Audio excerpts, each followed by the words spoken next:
શુભાંશુ શુક્લાની કહાની કેવી છે? એક્સિયોમ મિશન 4 ફાલ્કન 9થી જે લોન્ચ કર્યું, ડ્રેગન કેપ્સ્યુલ છે, સ્પેસએક્સ નામની કંપની, એલન મસ્ક જેના માલિક છે, સ્પેસએક્સે આ મિશન લોન્ચ કર્યું છે અને ISSમાં પહોંચ્યા છે 4 અવકાશ યાત્રીઓ. એ 4માંથી એક ભારતીય છે અને 41 વર્ષ પછી એવો સંયોગ થયો છે અથવા એવો સમય આવ્યો છે કે 41 વર્ષ પછી કોઈ ભારતીય વ્યક્તિ એ અવકાશમાં પહોંચતું હોય. રાકેશ શર્મા પહોંચ્યા હતા અને એના પછી હવે શુભાંશુ શુક્લ પહોંચ્યા છે. સુનિતા વિલિયમ્સ પણ ગયા હતા, પણ સુનિતા વિલિયમ્સે વર્ષોથી નાસાના પ્રોજેક્ટ કરતા આવ્યા છે. એ અમેરિકન છે, જન્મ્યા પણ ત્યાં છે, ત્યાં જ મોટા થયા છે. શુભાંશુ શુક્લનો કેસ થોડો અલગ છે. વિંગ કમાન્ડર રાકેશ શર્મા જ્યારે પહોંચ્યા હતા ત્યારે સોવિયતની મદદથી પહોંચ્યા હતા. આજથી 41 વર્ષ પહેલાંની એ વાત છે. 41 વર્ષ પહેલાં USSR ખૂબ શક્તિશાળી હતું અને સોવિયત સાથે ભારતના સંબંધો પણ ખૂબ સરસ હતા. ઇન્દિરા ગાંધીએ એ વખતે રાકેશ શર્માને સવાલ કર્યો હતો કે ઉપરથી ભારત કેવું દેખાય છે, અને એમણે જવાબ આપ્યો હતો કે સારે જહાં સે અચ્છા હિન્દોસ્તા હમારા. એટલે એ જવાબ આજે પણ એટલો બધો લોકપ્રિય છે અને આજે પણ રાકેશ શર્માનો એ વિડીયો છે એ ખૂબ રેલેવન્ટ રહે છે. સ્થિતિ એ છે કે આપણે 41 વર્ષ પહેલાં USSRની મદદથી મોકલતા હતા. 41 વર્ષ પછી આપણા જ કોઈ વ્યક્તિ છે એ સ્પેસએક્સની મદદથી જઈ રહ્યા છે અને એલન મસ્ક 41 વર્ષમાં પેદા નથી થયા. સ્પેસએક્સની સફર છે એ સદીઓ જૂની નથી અથવા એને ઊભા થવામાં એટલો લાંબો સમય નથી લાગ્યો. નાસાની લગોલગ કોઈ કંપની અમેરિકામાં ઊભી થઈ શકે છે.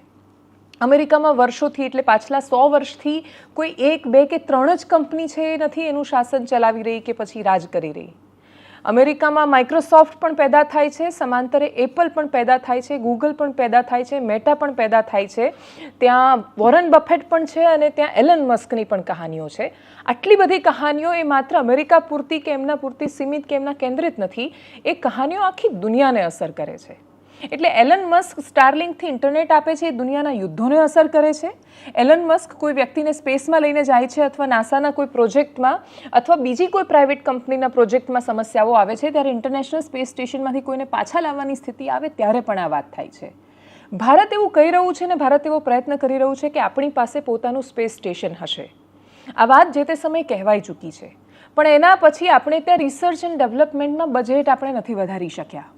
એટલે આપણે જ્યારે એવું કહીએ છીએ કે આપણું પોતાનું એક ISS હશે અને આપણે ભારત સ્પેસમાં એટલું બધું આગળ જશે અને આપણે જ્યારે ચંદ્રયાન જેવી વાતો પૂરી થાય છે, આપણા પ્રોજેક્ટ્સ એ પૂરા થાય છે ત્યારે આપણે ખૂબ ગૌરવ લઈએ છીએ.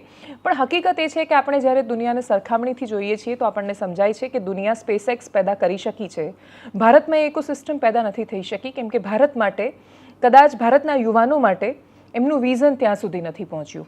એટલે આપણે ત્યાં શુભાંશુ શુક્લ છે, આપણે ત્યાં રાકેશ શર્મા પણ છે, આપણે ત્યાં સુંદર પિચાઈ પણ છે, આપણે ત્યાં એ સિવાયની પણ બહુ જ બધી હસ્તીઓ છે, સત્ય નાડેલાથી માંડીને પેપ્સિકોના ઇન્દ્રા નોઈ સુધી.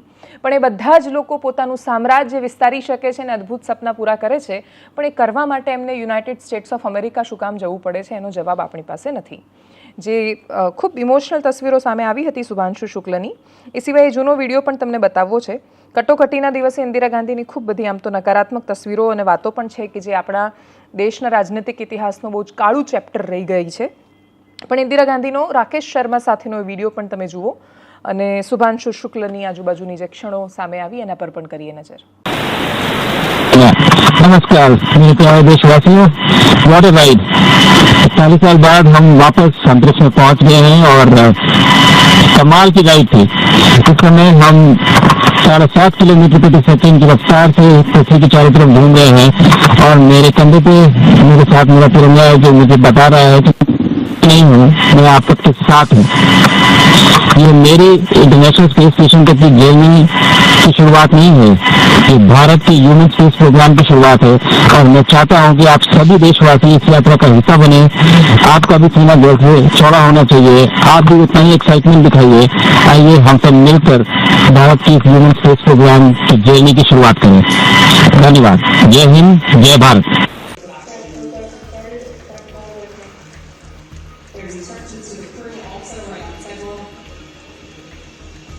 And a great nighttime shot of Dragon sitting there at historic Launch Complex 39A with the AX4 crew safely tucked inside with just over a minute to go until liftoff. You look to right inside Dragon from this camera's perspective. You have Tibor Kaku there on the left-hand side, and beside him is our pilot, Shumanshu Shukla, and to the other side. is Commander Peggy Whitson, and then on the far side is Swallow Kuznetsky, Vishnevsky, Elisa.